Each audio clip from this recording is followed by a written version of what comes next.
Hello दोस्तों, स्वागत करता हूं आप सभी का अपने इस YouTube channel poly technical classes पर। दोस्तों, आशा करता हूं आप लोग अच्छे होंगे, घर पर होंगे और अपने एग्ज़ाम की प्रिपरेशन को अच्छे से करेंगे।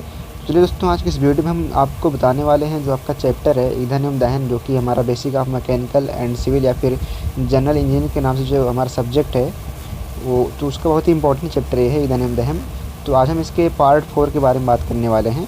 जैसा कि आपको पता होगा, यदि आपने इसके पहले पार्ट 3 और पार्ट 2 और पार्ट 1 को देखा होगा, तो हमने बहुत ही अच्छे से क्वेश्चनों को उसमें समझाया था। तो उसी प्रकार से आज हम पार्ट 4 में बताएंगे कि जो मतलब जितने क्वेश्चन बच रहे थे इस चैप्टर के, पार्ट 4 में आज कंप्लीट हो जाएंगे। तो यदि आप चैनल पर नए हैं तो चैनल को सब्सक्राइब कर लें और बेल आइकन को प्रेस कर दें और वीडियोस को अपने दोस्तों में शेयर भी करें। देखिए, यहाँ पे जो हमारा क्वेश्चन नंबर 1 दिया गया है कि ईंधन वह पदार्थ है जो ऑक्सीजन से डाट करके अपनी आंतरिक ऊर्जा को ऊष्मा में बदलता है। दोस्तों, यहाँ पे क्वेश्चन नंबर 1 हमारा ईंधन वह पदार्थ है जो ऑक्सीजन से डाट मतलब क्या करके अपनी आंतरिक ऊर्जा को ऊष्मा में बदलता है। तो यहाँ पे देखिए दोस्तों, यहाँ पे ऑप्शन ए दिया गया है क्रिया करके, ऑप्शन बी रासायनिक संयोग करके, ऑप्शन सी अलग होकर, या फिर ऑप्शन डी इनमें से कोई नहीं। तो दोस्तों, अगर हम यहाँ पे बात करें कि ईंधन वह पदार्थ है जो ऑक्सीजन से अगर क्रिया करेगा, ऑक्सीजन से क्या करेगा, ऑक्सीजन से हमारा क्या करेगा, रासायनिक संयोग करेगा।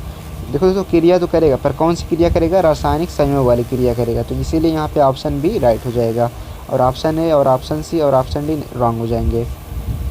दोस्तों, चलिए बढ़ते हैं क्वेश्चन नंबर 2 की तरफ। तो दोस्तों, ये भी एक अच्छा इंपॉर्टेंट क्वेश्चन है। देखिए क्या है कि ठोस ईंधन को ड्राई डिस्टिलेशन को कहते हैं, ठोस ईंधन के ड्राई डिस्टिलेशन को कहते हैं। तो यहाँ पे थोड़ा सा रॉन्ग लिख उठा है, यहाँ पे के है। देखिए, ठोस ईंधन के ड्राई डिस्टिलेशन को हम क्या कहते हैं। ऑप्शन ए भंजक आसवन कहेंगे, ऑप्शन बी रासायनिक संयोग कहेंगे, या फिर ऑप्शन सी तापन कहेंगे, या फिर ऑप्शन डी विस्थापन कहेंगे। तो दोस्तों देखिए, यहाँ पे जो ठोस ईंधन के ड्राई डिस्टिलेशन होते हैं, इसको हम क्या बोलते हैं, दोस्तों, भंजक आसवन बोलते हैं। क्या बोलते हैं, भंजक आसवन। तो आप इसको अच्छे से याद करिएगा कि जो ठोस ईंधन होते हैं उसके ड्राई डिस्टिलेशन को हम भंजक आसवन कहते हैं, और यहाँ पे रासायनिक संयोग, निस्तापन और तापन ये सब रंग हो जाएंगे। दोस्तों, यहाँ तक आपको क्वेश्चन समझ में आ गया होगा। चलिए बढ़ते हैं क्वेश्चन नंबर 3 की तरफ। और दोस्तों, यदि वीडियो अच्छी लगे तो वीडियो को लाइक करते चलें और चैनल को अपने दोस्तों में शेयर करते चलें। देखिए, क्वेश्चन नंबर 3 क्या है कि ब्रिकेटों की कोरें गोल होने के कारण भट्टी में क्या करना सरल हो जाता है। तो देखिए, ऑप्शन ए दिया गया भंजन आसवन, ऑप्शन बी वायु प्रवाह, ऑप्शन सी निस्तापन, ऑप्शन डी इनमें से कोई नहीं। तो देखिए, जो ब्रिकेट आप समझ रहे होंगे कि जो कोयला होता है उसको मतलब कई प्रकार से छोटे छोटे रूप में बनाया जाता है। जैसे कि मान लीजिए एक चौकोर वाला ब्रिकेट होता है या फिर गोल टाइप का ब्रिकेट होता है। तो इस प्रकार से कोयले को जब हम मतलब बना करके रखते हैं तो उसे हम ब्रिकेट कहते हैं। तो ब्रिकेट की कोरें गोल होने के कारण भट्टी में क्या करना सरल हो जाता है। ऑप्शन ए भंजक आसवन करना सरल हो जाता है, या फिर वायु प्रवाह सरल हो जाता है, या फिर निस्तापन सरल हो जाता है, या फिर इनमें से कोई नहीं। तो देखिए, जो ब्रिकेट होती है, जब उनका जो कोर जो होगा अगर हम गोल कर देंगे तो क्या हो जाएगा, वायु प्रवाह इजीली वे में मतलब भट्टी में आसानी से चली जाएगी। तो इसीलिए यहाँ पे क्या हो जाएगा, क्वेश्चन नंबर 3 का ऑप्शन भी राइट हो जाएगा। तो चलिए बढ़ते हैं क्वेश्चन नंबर 4 की तरफ, जो कि एक अच्छा क्वेश्चन ये भी हमारा है कि देखिए, द्रव ईंधनों का ऊष्मीय मान ठोस ईंधनों की अपेक्षा होता है। देखिए, जो द्रव ईंधन होता है उसका ऊष्मीय मान और ठोस ईंधन जो होता है उसका ऊष्मीय मान, दोनों में कौन सा सबसे अच्छा होता है। तो ऑप्शन ए कम होता है, ऑप्शन बी अधिक होता है, ऑप्शन सी दोनों, या फिर इनमें से कोई नहीं। देखिए, यहाँ पे ऑप्शन बी राइट हो जाएगा, क्योंकि जो द्रव ईंधन होता है उसका ऊष्मीय मान उच्च होता है बजाय हमारे ठोस ईंधन के। ठोस ईंधन का क्या होता है, द्रव ईंधन से निम्न होता है। तो इसीलिए यहाँ पे क्या हो जाएगा, ऑप्शन बी अधिक हो जाएगा। तो आशा करता हूँ क्वेश्चन नंबर 4 भी आपको समझ में आ गया होगा। चलिए देखते हैं क्वेश्चन नंबर 5 क्या है, जो कि एक इंपॉर्टेंट क्वेश्चन ये भी है आपके एग्जाम की दृष्टि से। देखिए क्या है कि एक अच्छे ईंधन का प्रज्वलनांक होता है। देखिए, एक अच्छे ईंधन का प्रज्वलनांक जो हमारा क्या होता है, ऑप्शन ए अधिक होता है, ऑप्शन बी न्यूनतम होता है, ऑप्शन सी दोनों होता है, या फिर इनमें से कोई नहीं। तो देखो दोस्तों, देखिए यहाँ पे जो एक अच्छा ईंधन होता है उसका जो प्रज्वलनांक होता है क्या होता है, न्यूनतम होना चाहिए। क्या होना चाहिए, न्यूनतम होना चाहिए। तो इसीलिए यहाँ पे ऑप्शन बी राइट हो जाएगा। बाकी बढ़ते हैं क्वेश्चन नंबर 6 की तरफ। देखिए क्या है कि बारीक पिसे हुए कोयले को बंधक पदार्थ का प्रयोग करके बनाया जाता है। मतलब किस कोयले को, बारीक पिसे हुए कोयले को बंधक पदार्थ करके बनाया जाता है। तो ऑप्शन ए ब्रिकेट कोयला, या फिर ऑप्शन बी भूरा कोयला, या फिर ऑप्शन सी चूना कोयला, या फिर इनमें से कोई नहीं। देखिए, यहाँ पे भूरा कोयला नहीं होगा और चूना भी नहीं होगा। तो यहाँ पे क्या हो जाएगा, ब्रिकेट कोयला जो होता है उसको हम बारीक पिसे हुए कोयले को बंधक पदार्थ का प्रयोग करके बनाते हैं। यानी कि जो ब्रिकेट कोयला हम बनाते हैं उसमें बंधक पदार्थ मिलाते हैं तो ब्रिकेट कोयला हमारा बन जाता है। तो इसीलिए यहाँ पे क्या हो जाएगा, ऑप्शन ए राइट हो जाएगा। बाकी बढ़ते हैं क्वेश्चन नंबर 7 की तरफ, जो एक अच्छा क्वेश्चन हमारा। देखिए क्या लिखा है कि प्राकृतिक रूप में द्रव ईंधन भूगर्भ में उपस्थित खनिज तेलों के रूप में प्राप्त होते हैं, इन्हें किस नाम से जाना जाता है? तो option A petroleum, option B जल, ऑप्शन सी लकड़ी, ऑप्शन डी सभी। तो देखिए जो प्राकृतिक रूप में द्रव ईंधन होते हैं हमारे, जो ज़मीन के नीचे मतलब खनिज तेल के रूप में होते हैं, तो उन्हें हम क्या कहते हैं? आपको पता होगा, उन्हें हम पेट्रोलियम कहते हैं, जो हमारा प्राकृतिक ईंधन होता है। तो पेट्रोलियम यहाँ पे ऑप्शन ए राइट हो जाएगा। बाकी जल और लकड़ी ये सब अलग चीज़ होती है, तो यहाँ पे क्या हो जाएगा? ऑप्शन ए राइट हो जाएगा। तो चलिए देखते हैं क्वेश्चन नंबर 8 क्या है, जो कि एक अच्छा क्वेश्चन है। देखिए क्या है कि अंतिम विश्लेषण में कार्बन, हाइड्रोजन, नाइट्रोजन, सल्फर, राख तथा किसी और मात्रा ज्ञात की जाती है।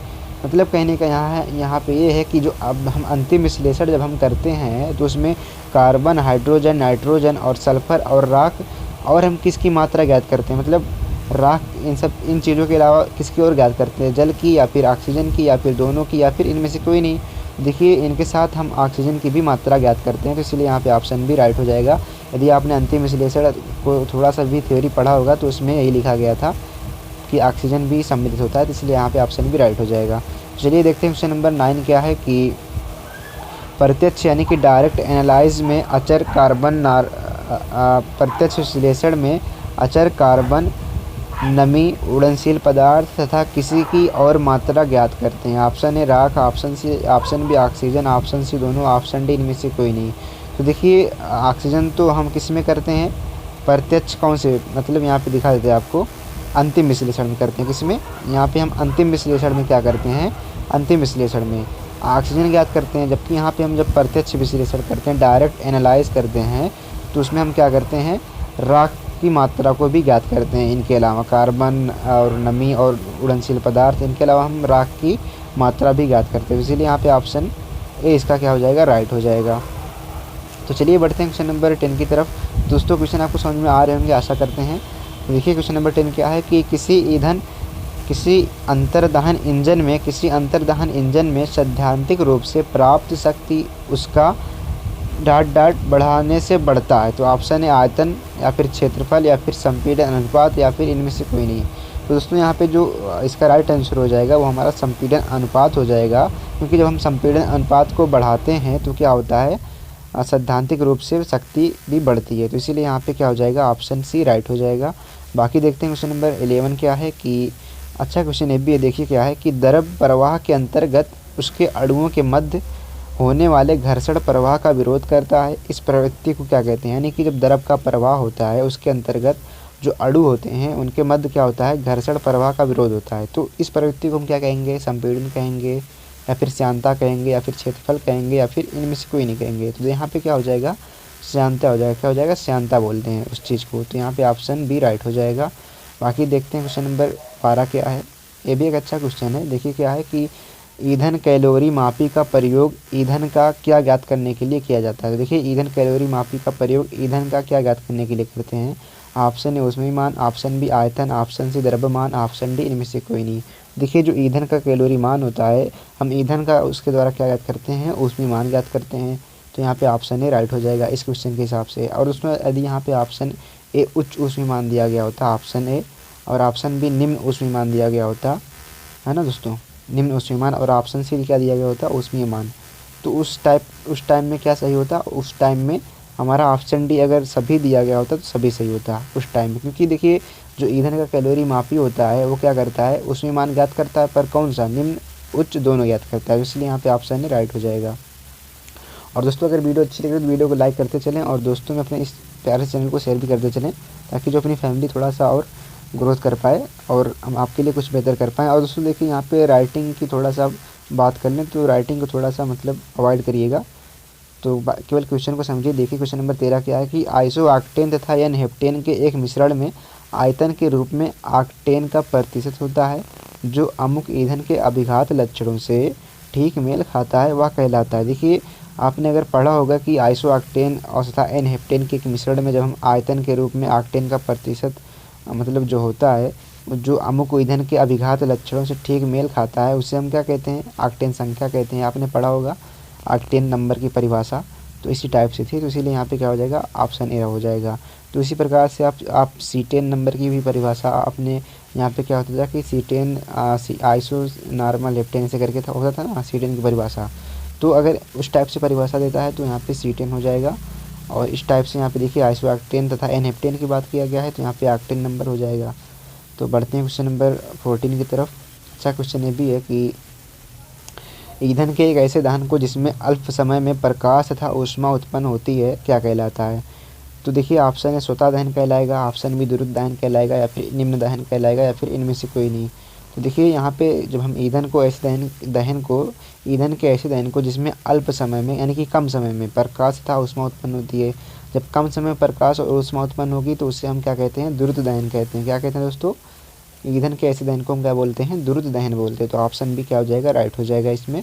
बाकी बढ़ते हैं 15 क्वेश्चन की तरफ। अच्छा क्वेश्चन ये भी है, देखिए क्या लिखा गया है कि ईंधन के पूर्ण दहन के दौरान उत्पन्न हुए पदार्थ को क्या कहते हैं। जब ईंधन का पूर्ण दहन होता है तो उस टाइम जो पदार्थ उत्पन्न होता है उसको हम क्या बोलते हैं। ऑप्शन ए दहन उत्पाद बोलेंगे, या फिर ऑप्शन बी स्फुरांक बोलेंगे, या फिर दोनों, या फिर इनमें से कोई नहीं। दोस्तों देखिए उस टाइम जो पदार्थ उत्पन्न होते हैं उसको हम दहन उत्पाद बोलते हैं, यानी कि ऑप्शन ए हमारा क्या हो जाएगा, इसमें राइट हो जाएगा। तो चलिए बढ़ते हैं क्वेश्चन नंबर 16 की तरफ। क्या है कि वह तापमान जिस पर ईंधन के विभिन्न ज्वलनशील अवयवों का प्रज्वलन प्रारंभ होता है उनका क्या कहलाता है। यानी कि ऐसा तापमान, ऐसा टेम्परेचर जिस पर ईंधन के विभिन्न ज्वलनशील अवयवों का प्रज्वलन प्रारंभ होता है तो उनका क्या कहलाता है। ऑप्शन ए प्रज्वलन तापमान कहलाएगा, ऑप्शन बी उच्च तापमान कहलाएगा, ऑप्शन सी निम्न तापमान, ऑप्शन डी इनमें से कोई नहीं। दोस्तों देखिए यहाँ पे क्या कहलाएगा, प्रज्वलन तापमान कहलाएगा। तो यहाँ पे ऑप्शन ही क्या हो जाएगा, राइट हो जाएगा। तो दोस्तों आशा करता हूँ जितने क्वेश्चन मैंने बताए सारे आपको समझ में आ रहे होंगे, और अगर कोई प्रॉब्लम हो रही है तो कमेंट बॉक्स आपके लिए बना है, कमेंट करके बताइए। और दोस्तों अपने इस चैनल को शेयर भी करते चलिए। देखिए क्वेश्चन नंबर 17 क्या है कि इकाई भार ईंधन के पूर्ण दहन से जो ऊष्मा प्राप्त होती है उसे क्या कहते हैं। देखिए इकाई भार जब हम ईंधन का पूर्ण दहन करते हैं तो जो ऊष्मा मिलती है, आपको पता होगा परिभाषा है ऊष्मीमान की, तो उसको क्या हम बोलते हैं, ऊष्मीमान बोलते हैं। तो ऑप्शन इसमें राइट हो जाएगा। और आयतन और ईंधन पदार्थ ये सारी चीज़ें अलग होती हैं, तो यहाँ पे क्या हो जाएगा, ऑप्शन ही राइट हो जाएगा। बाकी बढ़ते हैं क्वेश्चन नंबर 18 की तरफ। क्या है कि वह तापमान जिस पर किसी द्रव को एक प्रखनली में रखकर 45 डिग्री पर झुकाने पर 1 मिनट तक भी उसकी सतह क्षैतिज नहीं होती है क्या कहलाता है। देखिए यहाँ पे क्या हो जाएगा कि ऑप्शन ए स्फुरांक हो जाएगा, ऑप्शन ए हिमांक हो जाएगा, ऑप्शन ए जलांक हो जाएगा, या फिर इनमें से कोई नहीं हो जाएगा। तो आपको बताना है कि वह तापमान जिस पर किसी द्रव ईंधन को एक प्रखनली में रखकर 45 डिग्री पर झुकाने पर 1 मिनट तक भी उसका 1 मिनट तक क्या होता है, उसकी जो सतह होती है क्षैतिज नहीं होती। क्षैतिज मतलब समझ रहे हैं ना, क्षैतिज नहीं होती है तो क्या कहलाता है। तो ऑप्शन है स्फुरांक, हिमांक, जलनांक, और क्या हो जाएगा, ननाब्दी हो जाएगा। क्या हो जाएगा यहाँ पे, ऑप्शन बी हो जाएगा, क्या हो जाएगा, हिमांक। तो इसको हम क्या बोलते हैं, हिमांक बोलते हैं। क्योंकि जब देखिए यहाँ पे क्या होती है, सतह जो है क्षैतिज नहीं होगी तो मतलब क्या होगा, हिमांक होगा। तो यहाँ पे क्या हो जाएगा, ऑप्शन बी राइट हो जाएगा। और दोस्तों जितने क्वेश्चन हमने आपको बताए सारे शायद आपको समझ में आए होंगे, आशा करता हूँ। और दोस्तों अगर वीडियो अच्छी लगी तो वीडियो को लाइक करते चलें, और दोस्तों अपने इस चैनल को शेयर भी करते चलें।